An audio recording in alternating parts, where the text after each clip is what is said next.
Tuca Viegas convida. Oferecimento Bareta Imóveis. Nós ajudamos você a conquistar o seu sonho. GTW Empreendimentos. Tradição, confiança e qualidade. AIS Negócios Imobiliários. Abrindo janelas de oportunidades. Joyce Santana Imóveis. Atendimento especializado em você. Olá, hoje o Tuca Viegas convida a conversa com professor, empresário, investidor e aprendedor por opção, dito por ele mesmo, Radamés Dantas. Radamés vai falar com a gente dessa veia empreendedora que ele tem desde sempre. Radamés, muito obrigado pela sua presença, muito obrigado pela adequação do horário, né? Eu tive que dar uma puxada aí para conseguir você num horário que desse certo para gravar essa entrevista contigo. É um prazer, uma honra estar te recebendo. E eu queria começar já perguntando isso. Como é que é esse espírito empreendedor que pulula aí nas veias do Radamés continuamente, né? Bom, primeiramente eu agradeço aí, Tuca, pelo convite. Para mim é uma honra contribuir. Tudo que se fala de educação, eu estou dentro, acredito muito na educação e acredito muito no empreendedorismo. Esses são dois braços que eu, particularmente, meio que intuitivamente, não foi nada programado, a minha vida meio que foi em cima dessa área, em cima desses dois aspectos. Até porque, para nós que estamos eu digo para nós, talvez você que está acompanhando aqui essa transmissão, se enquadre também desse critério meu, você não nasceu em um berço privilegiado, já com tudo prontinho, tudo resolvido, com já tudo determinado. Se você não teve isso, você tem duas opções, e eu acredito nessas duas opções. Uma delas é desenvolver esse comportamento empreendedor, e o outro é investir em educação. E as duas coisas, na minha visão, elas se complementam.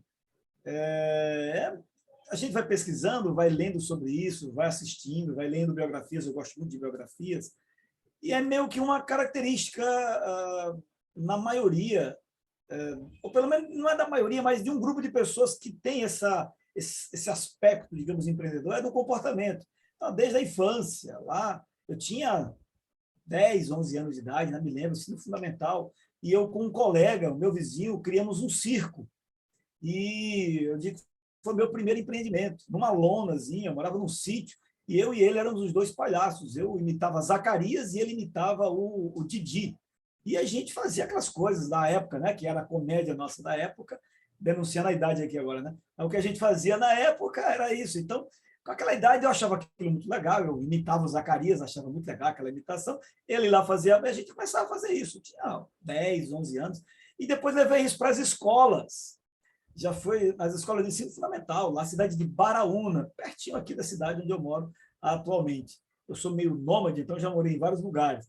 E nessa época que eu morava nessa cidade, a gente ia para as escolas fundamentais, ensino fundamental, fazer esse tipo de atividade, que eu entendo como atividade empreendedora, já que eu tinha que criar um produto, eu tinha que vender isso, tinha que oferecer para as pessoas, eu tinha que apresentar, eu tinha público, enfim, tinha toda uma conjuntura. E daí sempre inventei alguma coisa, eu sempre procurei fazer alguma coisa para não ter um grau de dependência de terceiro que me deixasse imobilizado. Sempre foi um pouco disso. Eu poderia aqui ficar contando. Está sendo produzido, eu entrei no início desse ano, entrei para o grupo dos escritores, comecei a escrever. Legal. E aí eu comecei a passar algumas coisas. Então, estou envolvido aqui agora em alguns projetos nesse sentido. Estou no meu segundo livro, mas pela quantidade de coisa que eu já andei pesquisando, eu acho que antes de eu ir para o cemitério deve sair aí uns 50 livros, não sei, mas deve sair. O que eu puder esvaziar, eu vou esvaziar, porque eu não quero levar nada para o túmulo, não vai ter utilidade nenhuma lá, vou deixar aqui. E isso eu falo por causa de 3 filhos que eu tenho. Então, coloquei o objetivo para mim. O que eu aprendi, eu vou deixar para eles por meio desses livros.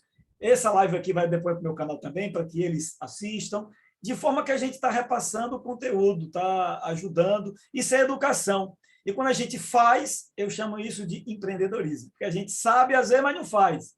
E tem uns que fazem, mas não estudam. Às vezes batendo a cara na parede, errando a mesma coisa. Eu sempre gosto das duas coisas, empreender e estudar, porque aí você faz as duas coisas de maneira um pouco mais sofisticada, compreensível, você gosta disso, isso tira a gente da mesmice. É a teoria e prática, né?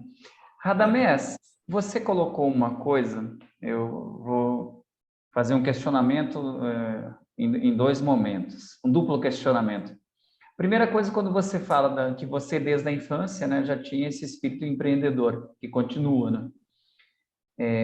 A primeira coisa é sobre isso. Eu coloco muito para as pessoas que eu acho que algumas coisas deveriam estar na escola desde o início, né? Sim. Desde os primeiros anos da escola, que seria empreendedorismo, né? Educação financeira e as leis de trânsito. Eu acho que a educação no trânsito, não digo nem as leis, mas a educação, que as pessoas têm um comportamento péssimo no trânsito, né? Elas são extremamente mal educadas. Eu acho que isso que gera tantos acidentes. Se elas fossem mais educadas no trânsito, eu acho que a coisa funcionava melhor. E segundo, essa coisa do conhecimento, quando você fala da educação, né, da junção perfeita, que eu, no início, antes da gente começar a gravar, eu comentei contigo, né? Eu lembro na época da universidade, né? Fiz jornalismo aqui na Universidade Federal do Rio Grande do Norte, na UFRN, e eu tinha professores que diziam, eu vou passar para vocês, mas eu não vou passar o pulo do gato, quer dizer, tipo, vocês vão entrar no mercado, vocês vão ser meus concorrentes. Mas eu sempre tive uma teoria que meus pais me passaram, e eu sempre gostei muito de ler, que o conhecimento é para ser horizontalizado, é para ser dividido, é para ser passado. Como você falou, você vai esvaziar para passar para as pessoas. Que isso é maravilhoso, né? Eu acho que isso é importante para a evolução do ser humano e a evolução da sociedade como um todo, né? Sim, sim. Eu acredito nesse princípio por filosofia mesmo de vida. Eu acredito que temos muito mais abundância, vivemos muito mais no mundo de abundância do que no mundo de escassez. O modelo educacional ele peca um pouco nesse aspecto por conta da sua origem. Então, como a sua origem, na minha leitura, nos últimos 100 anos para cá, a educação ela foi formatada para preparar profissionais para uma revolução industrial lá atrás, que gerou uma demanda muito grande de profissionais e não tinha esse profissional. Cadê? Não tinha. A gente ia sair de uma época que não tinha essa forma de trabalho em larga escala, 1.000 pessoas trabalhando numa indústria, cada um apertando uma. Não, nós tínhamos muitos empreendedores, milhares de empreendedores, artesãos eram empreendedores, um dentista empreendedor, eles faziam suas atividades e cada vez melhorando suas atividades, e eles tinham suas formas de negociações, um atendia e tal, estava tranquilo, até que veio essa massificação, e aí não tem mão de obra. Estrutura-se uma máquina para produzir isso, e nessa produção é comum que um professor, até hoje ainda isso ainda acontece, lamentavelmente, um professor ainda fique acreditando em pulo de gato, fica acreditando de esconder alguma coisa em um mundo que democratizou o acesso. Já houve uma época que o professor era um wiki teacher. Ele não é mais. Ele é só uma voz que clama dentro da sala de aula e, às vezes, é o resumo do resumo do resumo do resumo. Quer dizer, a voz dele, às vezes, nem é o melhor resumo, a voz dele. Tem canais no YouTube que faz até melhor. Eu costumo dizer que tem professores aí com 12, 13, 15 anos de idade que dão aulas de alguns temas, você fica, pelo amor de Deus, você se ensina de uma forma que a gente aprende. Quer dizer, essa democratização já é uma realidade, mas ainda nós temos esse modelo que é um pouco lento, a gente compreende, o modelo que está nessas plataformas educacionais tradicionais, eles são mais lentos para acontecer. Só que mudou, a história já mudou. Nós vivemos em uma outra realidade. Acredito que eles vão se adaptar também à escola. Você deu um exemplo de uma dessas plataformas que é a universidade. A universidade ela vai se adaptar a essa realidade meio que na marra. Ela poderia, em alguns países, é bem verdade, que a universidade faz parte de toda essa mudança. Ela está, inclusive, na dianteira, né? Como, por exemplo, os Estados Unidos, você vai do Vale do Silício lá, você tem Berkeley, você tem Stanford, os caras estão lá na frente. Outro dia eu participei de um evento aqui na nossa região, não vou citar nomes por questão de ética e tal, e onde estava sendo apresentado o protótipo, o exemplo, digamos, suprassumo do conhecimento produzido por aquela universidade em um tipo de engenharia, que era um carro, não vou entrar em detalhes, mas um carro que daqui a alguns anos ele nem vai existir. E aí eu estou na mesma semana, num outro dia, participando de um outro evento, de uma outra universidade, que, enfim, bem menor, fazendo um evento com carros autônomos. Essa universidade está pensando no futuro.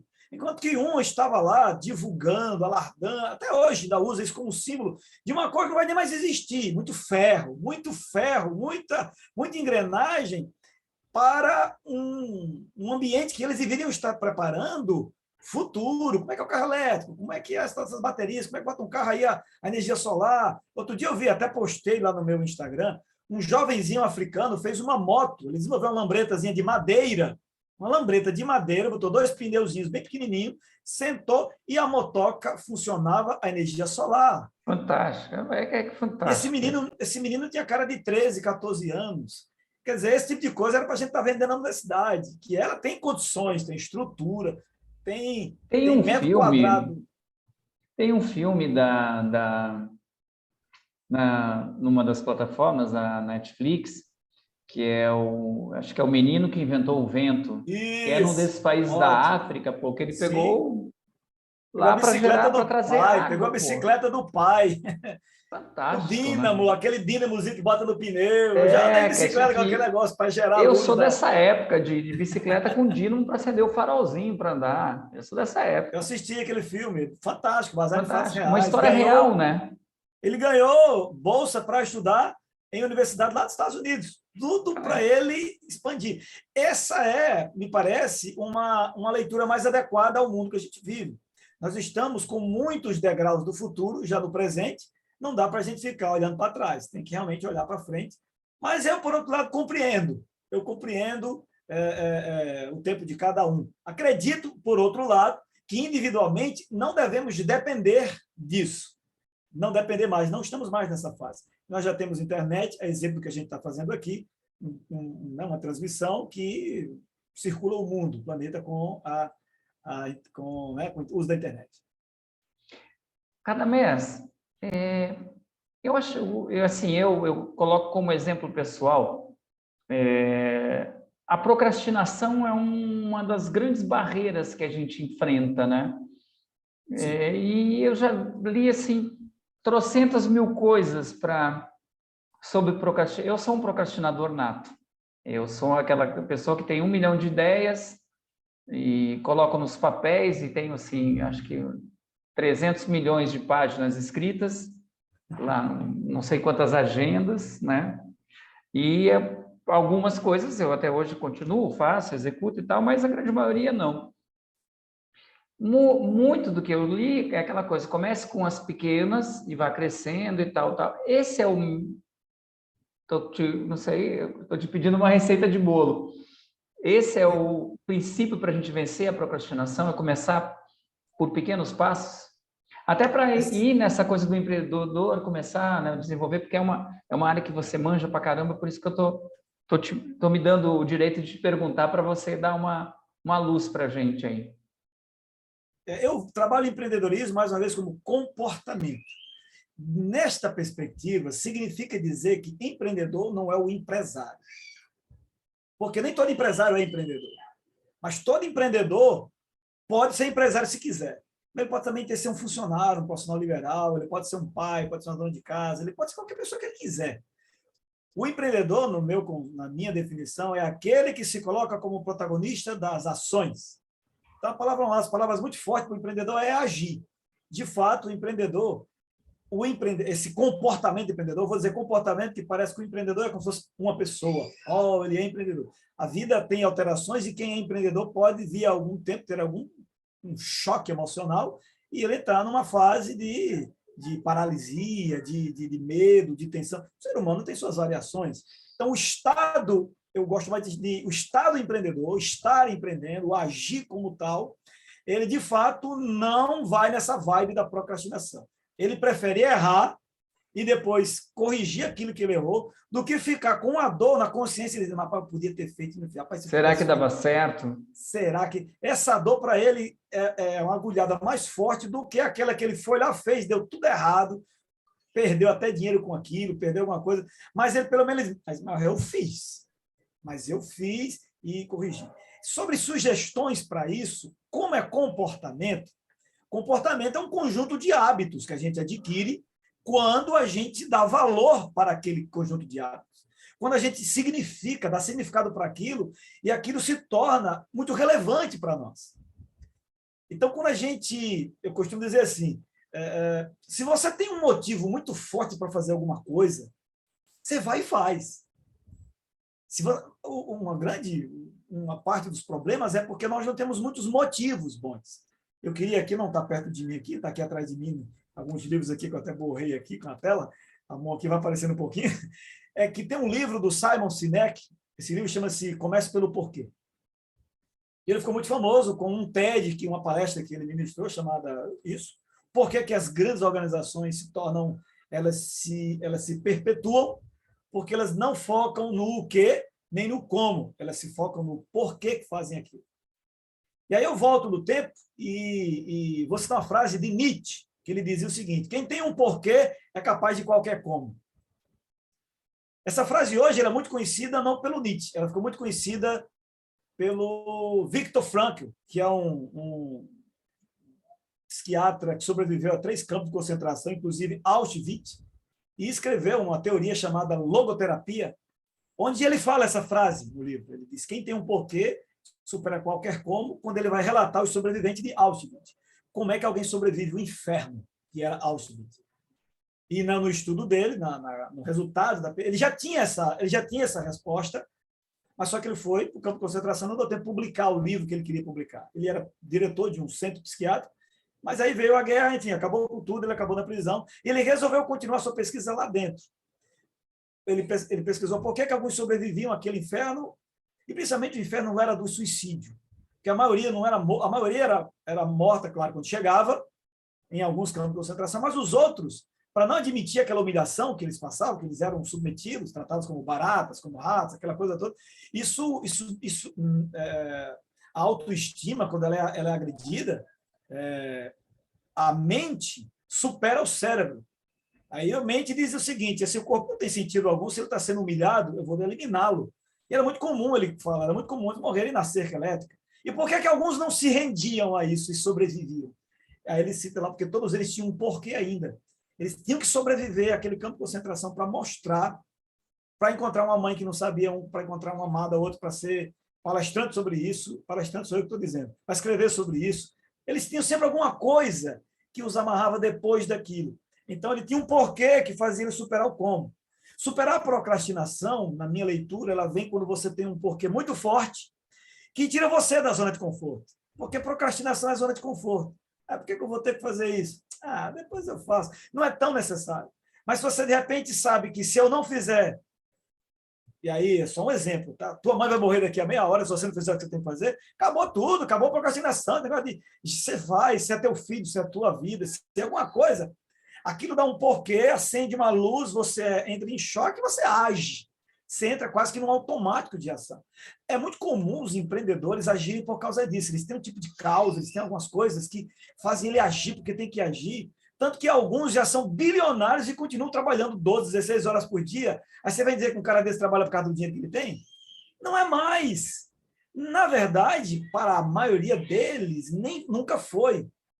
Eles quebraram várias vezes e continuam quebrando, porque eles não têm competência para acertar ainda, mas eles têm a atitude para continuar. Chega uma hora que começa a acertar. Nós, principalmente os universitários, que já foram formados, principalmente nós, brasileiros, por também uma cultura um pouco paternalista, que nós somos, afinal de contas, a gente está deitado em berço esplêndido ao som do mar, né, da luz do céu profundo. Aí, quer dizer, a gente tem um pouco de muita boêmia na vida, meio que parece estar num troninho. Isso não é bom para a gente. Então, a gente fica meio ali, meio que passivo. Até a hora que a gente descobrir que ou a gente faz, ou a gente vai passar necessidade. De repente, quem não era criativo vira criativo. Na hora que, mas eu não consigo, mas aí se eu não fizer, meu menino vai morrer. Aí, de repente, você ganha uma energia que você não sabia que você não tinha. Você sempre teve. Mas a gente vai meio que se auto-sabotando ao longo do tempo. E quanto maior for o nível intelectual, mais autossabotagem faz. Então, a gente pega uma doença que eu chamo, na verdade, não sou eu escutei isso em 2002, num treinamento, inclusive o nome do instrutor chamava-se Anderson, hoje ele mora nos Estados Unidos. Ele dizia que existe uma doença chamada parálise, que é a paralisia por análise. E, geralmente, essa doença afeta aqueles que têm um intelectual bastante desenvolvido. É tipo Grécia. Tem gente que gosta de Atenas, estudar filosofia e tal. Tem uma turma que é mais de Esparta, que vai para a luta, vai para a guerra. E tal. São perfis que a gente às vezes é mais cômodo ficar ali analisando, isso acaba gerando procrastinação. Entretanto, eu acho que dá para juntar as duas coisas. Coloca uma causa, como eu acho que eu não coloquei para você lá, mas eu tenho formação em coach também. Então, a gente usa um pouco de coach para ajudar. Eu já atuei bastante, 2017, atuei o ano inteiro, depois eu parei, porque a minha veia empreendedor foi mais forte que a veia só de ajudar as pessoas, porque como coach eu só conseguia atender 4 pessoas, eu disse, eu não estou aqui para atender 4 pessoas, eu quero atender 40, 4.400. Então, eu resolvi só entrar em coisas que escalam. Então, se não escalar, isso aí não escala. Então, eu vou fazer outra coisa que possa escalar. Um livro, por exemplo, vai para 40, para 4.000.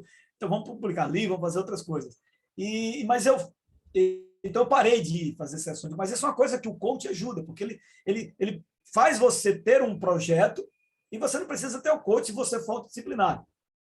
Você bota uma causa e combina com alguém para ficar azucrinando o seu juiz, para você não esquecer da causa que você tem que atingir, daquele seu objetivo. Então, eu fico o tempo inteiro, e aí, já fez? Aí manda mensagem, e aí, já fez? Aí você fica, eu tenho que fazer, porque...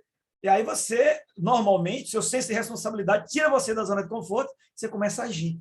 Aí vai agindo e vai fazendo, daqui a pouco você já está fazendo alguma coisa. Se não tem quem cobre, se não tem um senso de autorresponsabilidade, se não tem algum tipo de coisa que te impulsione, a tendência nossa é meio que ficar na zona de conforto, principalmente se a gente tiver algum tipo de garantia que faz a gente não ter problemas maiores. O cérebro é inteligente, ele diz, fica quieto. Esse negócio de empreender aí, esse negócio de agir, isso dá trabalho, levantar da cama dá trabalho, acordar cedo dá trabalho.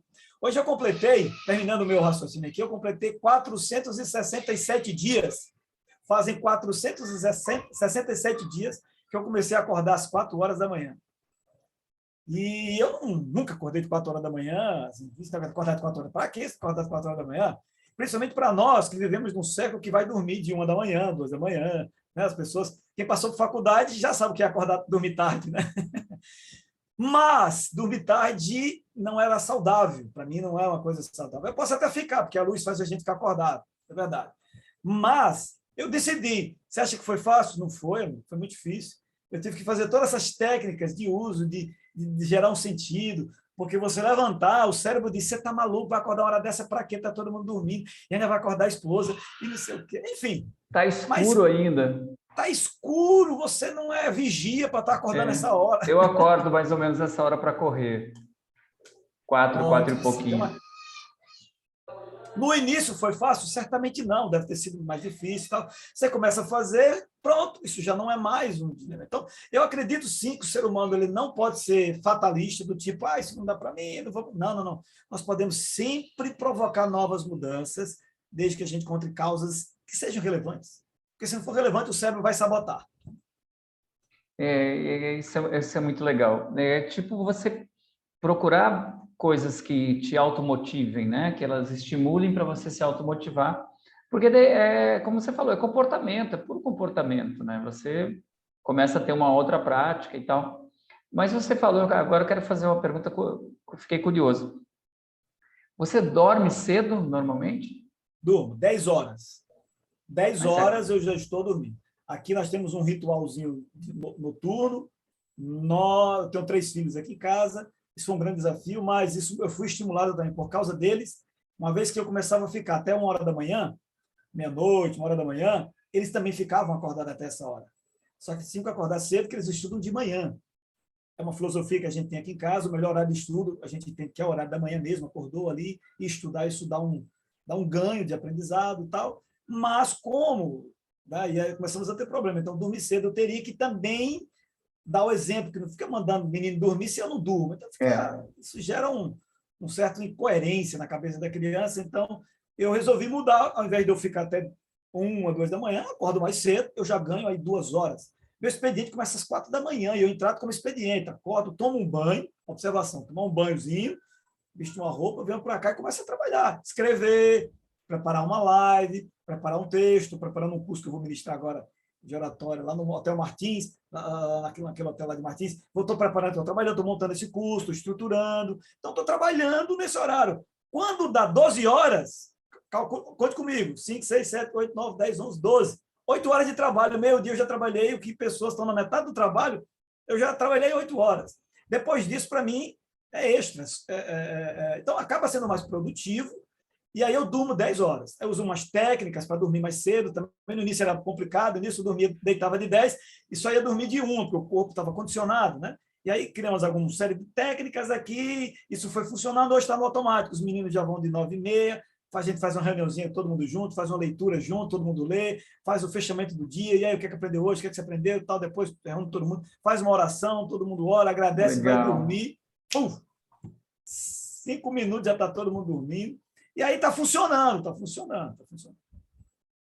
Radamés, você colocando essas coisas, né, principalmente quando você fala que você modificou o seu comportamento para poder pedir que teus filhos seguissem como exemplo. Eu trago isso para o mercado, para a vida profissional.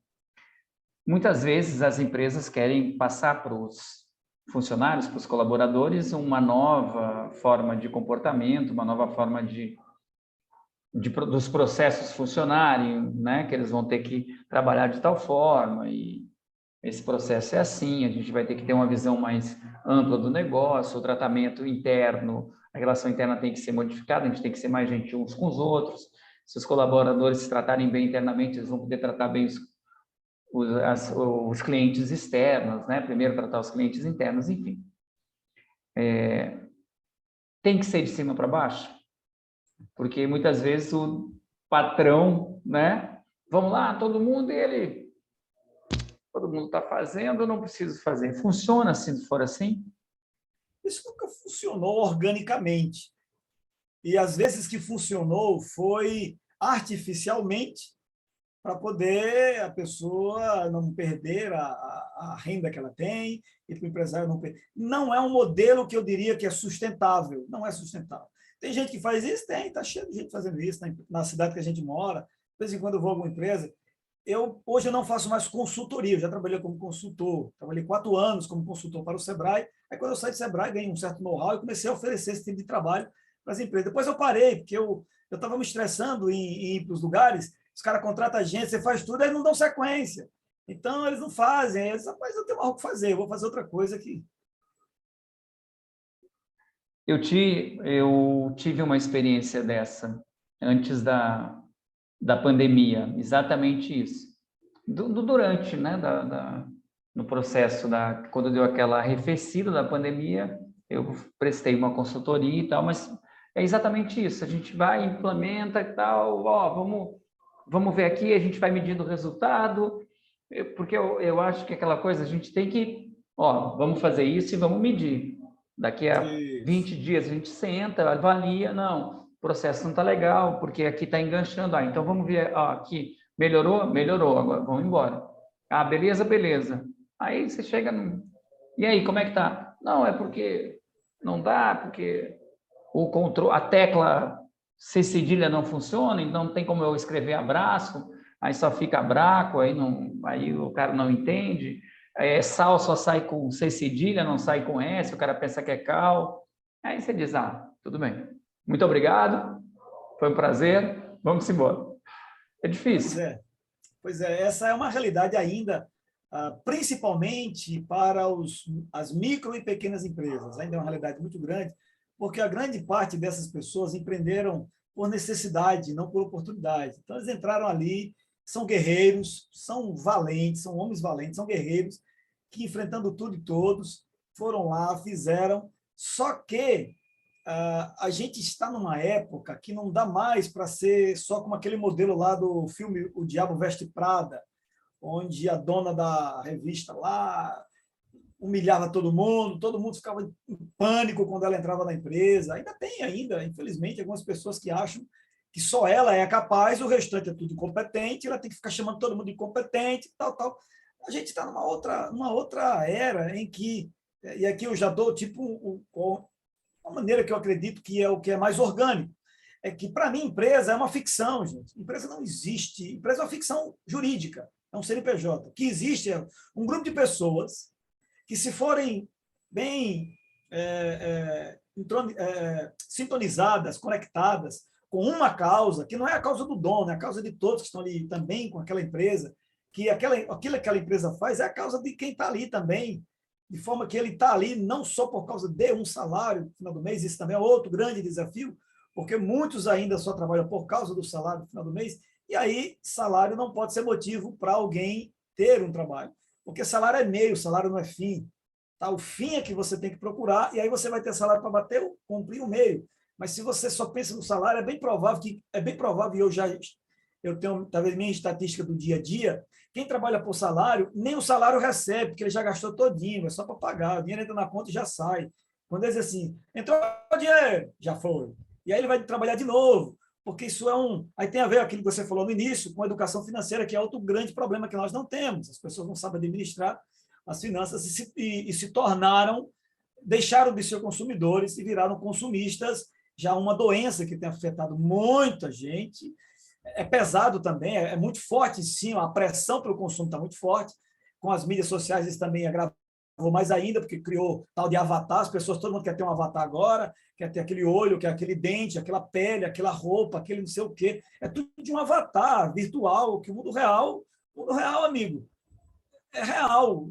Enfim, nós somos o que somos, as pessoas ficam tentando criar avatares, né? Então, a empresa, eu entendo que ela deve, a partir do dono, obviamente, ele ter essa percepção que quem está ali não é gente que tem uma função chamada de funcionário.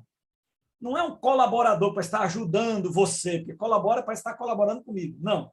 De fato, a gente tem que ir para um outro patamar de cultura organizacional, onde a gente comece a chamar pessoas que se identificam com a causa que a gente tem e gente que gosta de aprender, que gosta de preparar. Claro, eu estou falando de um mundo ideal, é verdade. As empresas reais não são assim. Mas, por outro lado, você não precisa ser escravo eternamente a um modelo só. As pessoas podem ir sendo treinadas, capacitadas, educadas, desenvolvidas.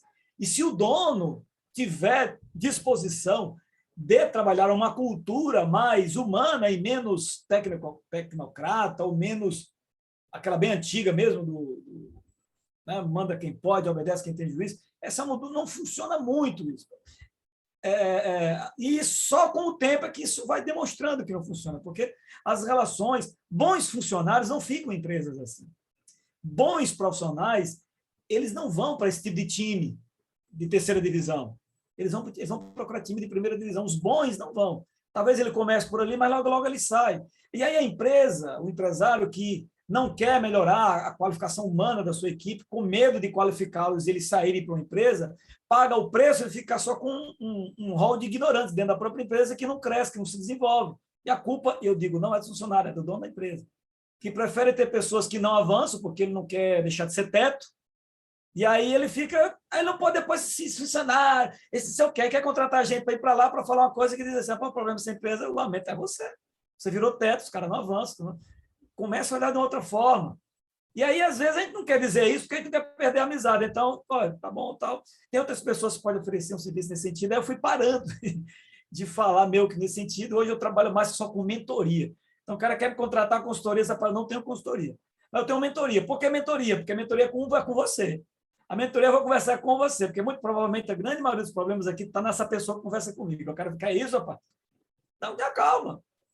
Fique tranquilo. Mas eu acho que talvez algumas coisas forem feitas, você vai perceber que você vai ficar menos estressado como você está, sem tempo, como você disse que não tem, e você é empreendedor, mas você é mais empregado da empresa do que os empregados. Quer dizer, você está preso aqui dentro, você não tira férias, você não sai para lugar nenhum, você é pior do que o empregado que tem férias, né? Acaba fica olhando assim, arregala o olho. Assim. Mas vamos com calma. Se você quiser, se você achar que é possível, tudo é possível mudar, tudo é possível recomeçar. Enfim, vive num mundo hoje tão aberto, né? E é interessante que chega até o ponto de dizer, não, eu trabalho muito, eu gosto muito do meu trabalho, sou muito dedicado, inclusive domingo eu não estou em casa, de manhã cedo eu venho logo para cá, abro a empresa, venho aqui para o meu escritório para fazer... Não é para fazer isso, pô. Você tem sua vida particular, você tem que deixar e você tem que gerir, você tem que ter uma gestão que as pessoas tenham suas funções. E aí, quando alguém faz alguma coisa, em vez de chegar e dizer, O Radamés, o que foi que aconteceu? Tá, não, o processo está assim, então vamos ver, analisar isso aqui, o que, que a gente... Pô, você errou, então não, pode deixar que eu resolvo. Aí já tira a função e o cara já se sente... Aí já fica com medo de tomar atitude na próxima vez, já vai dizer, Radamés, como é que eu... Não, como é que... Né? Você já anula totalmente o profissional. E você acaba não estimulando. Eu colocava muito uma coisa que eu sempre coloco para as pessoas, eu sempre gosto de dizer, ouça as pessoas que estão no seu time. Eles têm, de repente, muito mais coisas da empresa do que você mesmo, porque eles estão ali no dia a dia, ele que está ali girando o parafuso, ele que está ali trocando a roda, ele que está ali trocando a lâmpada, ele que está ali limpando, preparando o sorvete ou fazendo, fritando o ovo, né? Ele sabe ali como é que é o óleo, como é que é o gás, como é que funciona, você de repente, você só quer pronto. Mas e o processo? Como é que eles estão? Eles estão bem para fazer isso? Porque de repente tem um detalhe tão bobo, né, que você chega e fala, e o cara, aí você diz, tá, vamos melhorar agora. Mas não, você acha que, não, se eu tivesse no lugar dele eu fazia melhor, se eu tivesse ali, só quem sabe vender sou eu, só quem sabe fazer aquilo sou eu, o melhor cozinheiro sou eu, o melhor não sei. Fica difícil. Verdade. Eu costumo dizer que se você, um empresário, um empreendedor, um empresário, profissional liberal, que tem um escritório, que tem... Se ele desenvolver a habilidade de extrair as riquezas do seu time, ele não precisa de consultor, precisa contratar consultorias. Porque os consultores, passar um tempo lá, vão perceber que eles vão fazer o que a pessoa até sabe que poderia fazer, mas não faz. Agora, há casos e casos, e cada situação, a situação também, isso tem que ser... tem Claro, empreendedores, tem empresários que, tipo, já assim, não, eu não consigo mais mexer nisso aqui, eu não tenho mais energia para isso, eu não tenho mais, não dá mais. Recentemente eu fui contactado por uma pessoa dessa, que está há 40 anos, a empresa dele, aqui na região. Ele disse, não dá mais, eu cheguei na idade de me aposentar e eu descobri que eu não vou me aposentar, eu vou ficar aqui dentro de novo. Então, quer dizer, eu vou morrer aqui dentro? Não dá mais 40 anos, já era para eu estar morando em Orlando. Aí ele citou algumas pessoas, estão morando lá e deixou a empresa aqui tocando. E eu não avancei nisso. Eu não cresci, logo a empresa não cresceu. E aí eu virei teto da empresa. Isso é muito comum acontecer. E agora, para soltar o osso, difícil de querer soltar o osso, porque soltar significa deixar essa empresa crescer.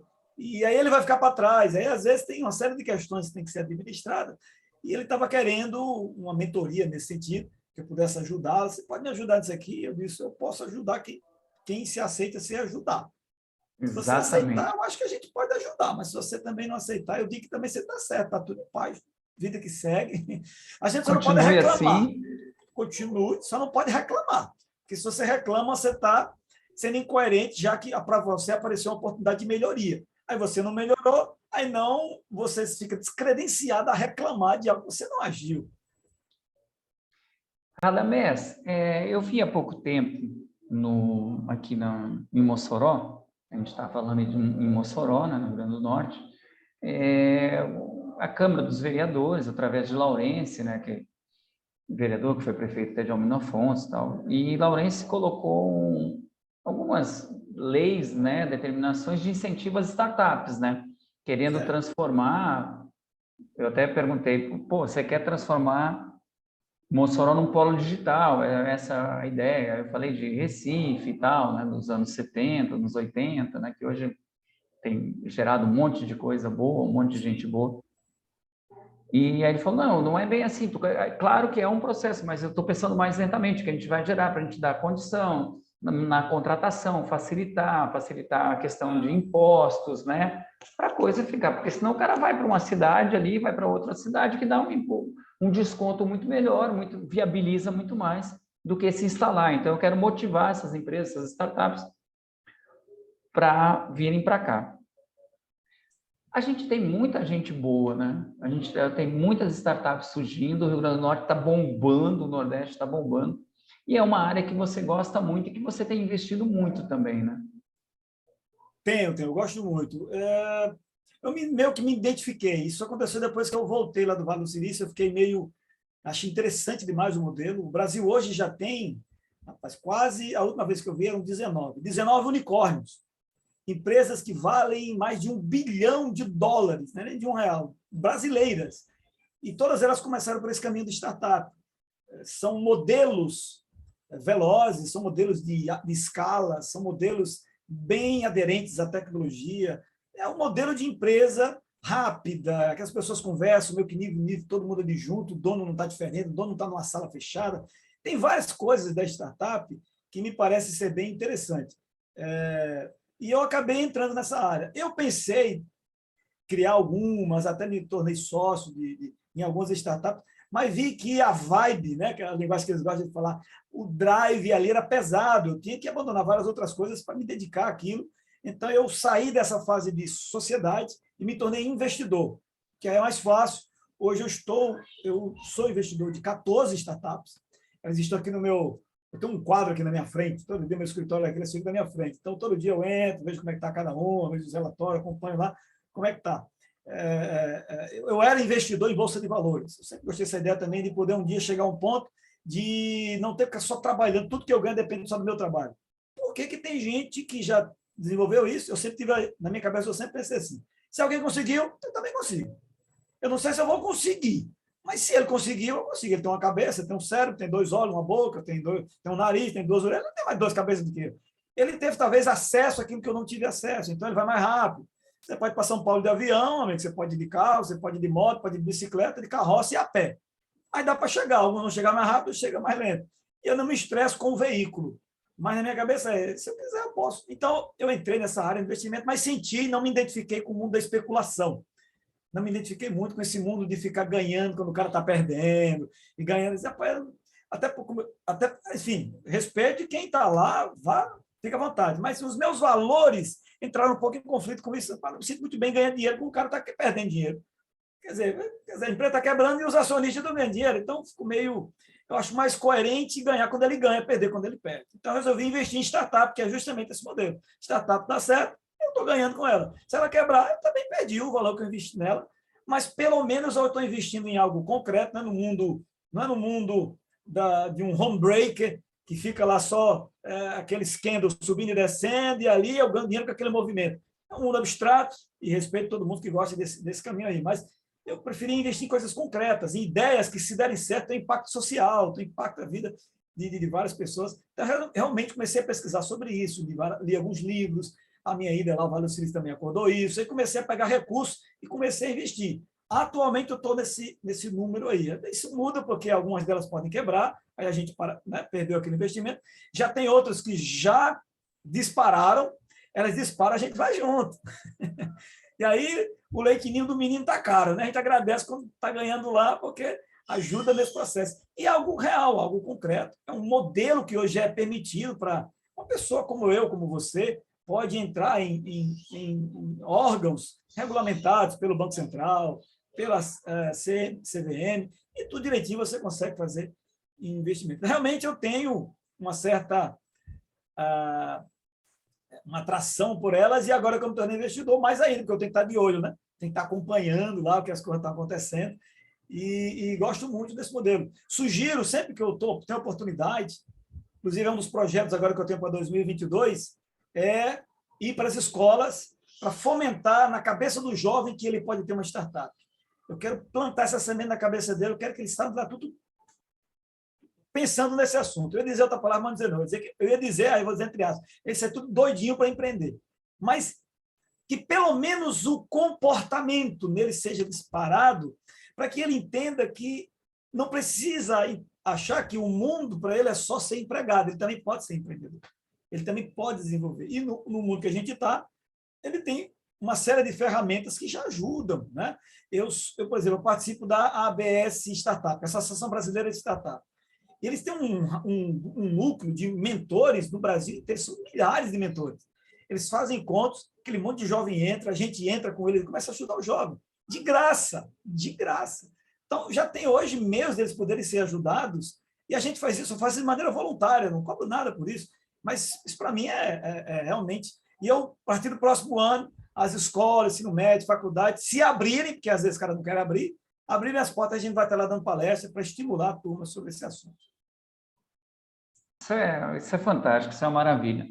Radamés, para a gente encerrar, eu queria fazer pegando esse gancho muito legal disso que você falou agora, isso é genial, é bem aquela coisa de horizontalizar o conhecimento, estimular as pessoas a crescerem, a produzirem. essa coisa do que você fala muito bem, achei fantástico essas suas colocações de serem protagonistas, né? Protagonistas das suas próprias histórias, das suas próprias vidas, dos seus sucessos. E aí vou pegar aquele gancho lá do que eu falei também, do pulo do gato que o pessoal não dava, né? Como é que é essa coisa assim? Como é que para essa galera que está vendo a gente, que está ouvindo, não só os jovens, mas os senhores da minha idade também, né? Que estão ali, mas acham que poderiam estar fazendo outra coisa e tal. O que ele tem que chegar a dispor? Acredita, vai lá, vai lá. Qual é o conselho do Radamés Dantas? Bom, você falou uma coisa que em algum momento eu vou também acabar entrando nisso aí, que é o empreendedorismo para a terceira idade. Isso tem, pouco a pouco, fermentado no meu juízo. Em algum momento eu vou começar a trabalhar isso, não sei ainda como, mas eu também penso nesse público. Penso também nas crianças, inclusive atualmente eu criei um curso por causa dos meus meninos, por causa dos meus filhos. Eu tenho um de 12 anos que já empreende, ele já é sócio meu em um empreendimento, que é a escola de inglês, que fabulosa, assim, 6 meses funcionou, depois de 6 meses o cara já sai falando fluente em inglês. Muito legal. Aí, estou totalmente aberto aos tradicionais dizer isso é mentira, isso não existe, não. Eu digo, fica na paz, continue estudando 5 anos, vai lá estudar 5 anos, fica na paz. Mas tem gente aí que está aprendendo usando metodologias novas, Eu memorização. quero conhecer isso, eu vou entrar nesse negócio aí porque eu tenho interesse. Estou precisando E aí, aprimorar e tal. eu sempre falo, se você quer aprender inglês, você acha que inglês é importante para você? Então, procure métodos, procure, haja, né? Haja e você vai encontrar. Então, ele é um dos professores, inclusive. Ele dá aula, aprendeu, desenvolveu rapidinho, pegou para eles, inclusive, é muito mais rápido. Então, assim, eu me sinto muito feliz que eu tenho feito um trabalho para trabalhar empreendedorismo que eu chamo de programa sub-15. Antes dos 15 anos, eu tenho um projeto que eu tenho trabalhado para desenvolver o empreendedorismo nessa turma. Porque quanto mais cedo, melhor. Eu estou pensando no futuro. Mas também tem essa turma aí que passou já quando chega na casa de 60, aí ele aceita uma maldição, e eu não tenho nenhum problema de alguém discordar com isso, mas ele aceita uma maldição que é a herança da Revolução Industrial, que trata o ser humano como uma peça que depois de tantos anos ele não tem mais utilidade, então ele tem que tirar do mercado. Tira do mercado. Tira, tá bom, tem que se aposentar. E aí isso é um pavor, porque nós não somos peça, não somos máquina, não somos um ventilador que depois... Não, não. Nós continuamos ativos. Tá? Nós continuamos ativos. Eu costumo dizer que eu vou trabalhar até meu último dia de vida. Mas não quer dizer que eu vou trabalhar fazendo trabalho, empresa. Não. Eu vou estar Claro. produzindo, ativo. Eu gosto muito de um exemplo que foi o do Niemeyer. Se não me falha a memória, ele faleceu com 103 anos de idade. E com 103 anos, no dia ali, já perto dele falecer, alguns dias antes dele falecer, ele recebe os familiares, tal, tal. E aí? Ele disse, aí que o meu corpo não está, minha mente está zerada, eu estou novo, estou pronto para agir, para continuar a viver.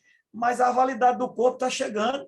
Quer dizer, ele partiu porque o corpo partiu, mas ele, né, lúcido, produzindo, inclusive, se não me fala a memória, mesmo com essa idade, ele ia lá ainda para o escritório, não assinava mais nada, mas ainda dava as opiniões lá, nas obras do escritório, enfim, uma empresa grande que ele criou, ativo, agindo. O ser humano é orgânico. Gente, uma árvore não se aposenta, animal não se aposenta, nada na natureza se aposenta. Isso é um conceito da Revolução Industrial que eu vejo na universidade onde eu trabalho, um caos na cabeça da pessoa depois de 30 anos. Eles começam a ficar em parafuso, começa sofá é terrível para ficar assistindo jornal de manhã, tarde e noite, vai pegar traumas aí, não estou nada com o jornal, vai ficar só assistindo televisão, que precisa de notícia ruim para poder dar ibope. Aí quem está do outro lado só assistindo isso, eu sempre digo, vamos pensar em alguma coisa, vamos produzir. Quem empreender também é estar na terceira idade, ajudando, produzindo alguma coisa, fazendo algo que possa agir. A dica que eu daria o segredo, o conselho,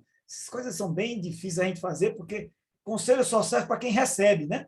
Se você não recebe, aí alguém vai dizer, isso é autoajuda, que eu acho outra balela. Autoajuda, se é auto, é para mim, então eu só falo isso para mim, não é autoajuda. Se for para você, não é mais autoajuda. A palavra auto significa que é para mim, se é para você, não é mais auto, é outra coisa, né? Então vamos lá. O que eu diria é o seguinte: qual é o seu propósito de vida? Qual é o seu propósito? O que é que você ainda quer fazer nessa terra para deixar o seu legado? O que é que você quer fazer? O que é que você gosta de fazer? Se identifica? ou que você não tem tanta habilidade, mas se aquilo traz para você alguma possibilidade de expansão, eu entendo que qualquer área profissional, qualquer área que a gente tem atuado, ainda tem muito que ser explorado. E que todos nós, seres humanos, seja de nível de doutorado, aquele que nem tem ensino médio, nem tem ensino fundamental, mas a vida deu para ele muitas lições. Algumas que deram certo, algumas que deram errado, mesmo jeito quem estudou, acertou, errou, mas continuou. E chega uma hora, e aí eu admiro muito esse público, inclusive eu faço até um trabalho nesse sentido lá na igreja, onde eu participo com o pessoal da terceira idade, estimulando esse tipo de atividade para que eles não se acomodem, porque o ser humano é movimento, movimento é vida. Para de se movimentar, começa a morrer. Começa a morrer. Sedentarismo é parar de se movimentar, começa a morrer. Aí eu dou os parabéns a você que acorda tão cedo e vai lá caminhar, ou é ciclismo, é o quê? É caminhar ou é ciclismo? Correr. Corrida. Né? Corrida. Movimento. Movimento. Isso, nós somos feitos para movimento. Então, eu digo para você, tire da sua cabeça essa história de se aposentou, não, eu não vou fazer mais nada, eu vou viajar. Duvido você passar a sua vida inteira viajando. É um porre viajar o tempo inteiro. Chega a hora que você vê que não tem mais graça, não estou fazendo nada. Porque nós somos feitos... Se fosse pelo menos viajar para fazer roteiros de viagem, né? Até trabalhar com isso, empreender nisso, né? Ó, aqui tem roteiro. Melhor lugar para comer em Roma, melhor lugar para comer em Paris, melhor lugar para... Né? Você está se movimentando por um propósito. É isso que eu digo, tem um propósito, né? Porque eu digo isso porque algumas pessoas dizem assim, fulano se aposentou, vai fazer o quê? No primeiro ano eu vou viajar. Aí, depois de um tempo, fulano está viajando. Eu disse, não aguentei nem um mês agora de viagem. É chato. Quer dizer, a não ser que você tenha uma conta bancária extremamente gorda para você passar, né? Criar um projeto de eu quero conhecer o mundo. Aí tudo bem, você vai levar aí uns 5 anos, talvez, para conhecer, não é conhecer tipo assim, passei, já conheci, não. Quando eu fui para os Estados Unidos, eu passei no Panamá. Aí eu digo, eu conheço o Panamá? Não, só conheço o aeroporto do Panamá. Não posso dizer que eu conheço o Panamá. Aí eu fui o canal do Panamá. Não, passei lá, parei, fiquei lá, tá? Quer dizer, tem gente que conhece às vezes assim não vale. Tem que realmente poder aproveitar. Eu lembro uma vez quando eu fui para os Estados Unidos e na volta a gente fez uma conexão na verdade não foi nenhuma conexão, a gente fez uma escala em Nova York, no JFK, né? No aeroporto, imenso.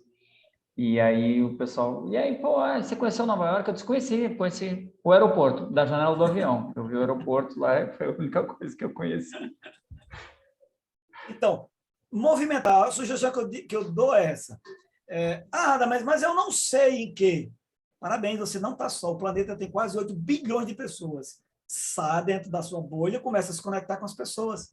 Começa a participar de grupos, né? Aqui na cidade a gente tem grupos, estamos conversando. É numa conversa dessa que você escuta alguém falar, você, puxa. É num grupo como esse que você encontra lá como tem no nosso grupo lá, pessoas com 65 anos de idade, empreendendo e já investindo e pensando em outras coisas, como tem jovens de 12 anos de idade lá também participando do grupo. Aí você tem advogado, você tem do pessoal com startups. Esse tipo de comunicação começa a gerar em você uma linguagem. E você começa a se movimentar. Você começa, puxa, pode ser interessante, vamos ver como é que é. Põe um propósito e começa a se conectar com pessoas que estão nesse caminho, porque também tem a ver com isso, né? Com quem você está se comunicando. Isso vai, de alguma forma, te incomodar. No mínimo, vai te incomodar. Você vai ficar meio incomodado. Rapaz, não estou fazendo nada, aquele cara ali. Uau, está trabalhando na minha empresa que eu trabalhei. Você começa a perceber que você é muito mais do que aquilo que você acha, você tem muito mais potencial do que aquilo que você acha que tem, e que existe um universo enorme de possibilidades que no seu ritmo, não precisa ser o ritmo de ninguém, você não precisa copiar ninguém, nem querer fazer o que os outros estão fazendo, mas no seu ritmo você começar a fazer. Fazer o que você tem que fazer, do jeito que você está querendo e gostando e avançando. Tendo humildade para aprender, bote para moer, mas sem moído. Perfeito. Radamés, eu queria lhe agradecer muito a sua participação, a sua disponibilidade, né? Ter adequado, como eu falei no início, você adequou seu tempo para poder atender a gente. Foi uma honra receber você aqui no Tuca Viegas Convida. Queria colocar o programa à tua disposição, tá? Quando tiver com novidade, bater um papo sobre alguma coisa nova que você está vendo, essas possibilidades, essa coisa de ensinar o empreendedorismo para as crianças e estar estimulando essa galera, eu acho isso genial. Eu acho que isso tem que ser disciplina escolar, aquela coisa que a gente falou no início, né? Eu acho que tem algumas coisas que devem ser, né, educação financeira, educação no trânsito e empreendedorismo, eu acho que devem ser disciplinas obrigatórias. E muito obrigado e deixo à disposição na hora que você quiser dar um toque. Tuca, estou com um assunto legal, queria bater um papo, vamos lá, a gente bota no ar aí para a gente conversar e fomentar essa coisa das pessoas cada vez se sentirem melhores, mais úteis e começarem a fazer movimentos, né? Elas se movimentarem para gerar um movimento maior e estar impulsionando a mente, né? Os afazeres e até viver melhor, mais felizes, né? Sim, sim, sim, sim. É isso aí. Eu que agradeço, fico à disposição. E quando a gente não sabe, a gente tem que ter humildade para aprender com os outros, né? 30 anos atrás, só para encerrar, há 30 anos atrás, o Brasil e a Coreia eram chamados de países de terceiro mundo. 30 anos atrás. Só que, mesmo assim, sendo país de terceiro mundo, o PIB do Brasil valia 6 vezes o PIB da Coreia. Coreia do Sul, estou falando, né? 30 anos se passaram e hoje o PIB da Coreia do Sul é 6 vezes o PIB per capita do Brasil. Então, a gente pode aprender o que é que eles fizeram lá, ser humildade, aprender com eles. O que é que eles fizeram? 2 coisas. Investiram fortemente em educação e investiram fortemente em empreendedorismo. Daí estamos hoje usando os celulares deles, os carros deles, a TV deles, um monte de coisa que eles têm feito aí e serve de humildade. Vamos ser humildes, vamos aprender com eles, aprender com quem está fazendo, se conectar. E precisando, meu nobre, é só falar, a gente aí ajusta as agendas, estamos juntos. Valeu. Muito obrigado. Aprender sempre, esse é o lema. Aprender sempre. Apreendedor. Grande abraço. Você que está acompanhando o canal, obrigado pela sua participação. Aproveite e se inscreve aí no Tuca Viegas Convida e até a próxima entrevista. Tchau. Tuca Viegas Convida. Oferecimento Bareta Imóveis. Nós ajudamos você a conquistar o seu sonho. GTW Empreendimentos. Tradição, confiança e qualidade. AIS Negócios Imobiliários. Abrindo janelas de oportunidades. Joyce Santana Imóveis. Atendimento especializado em você.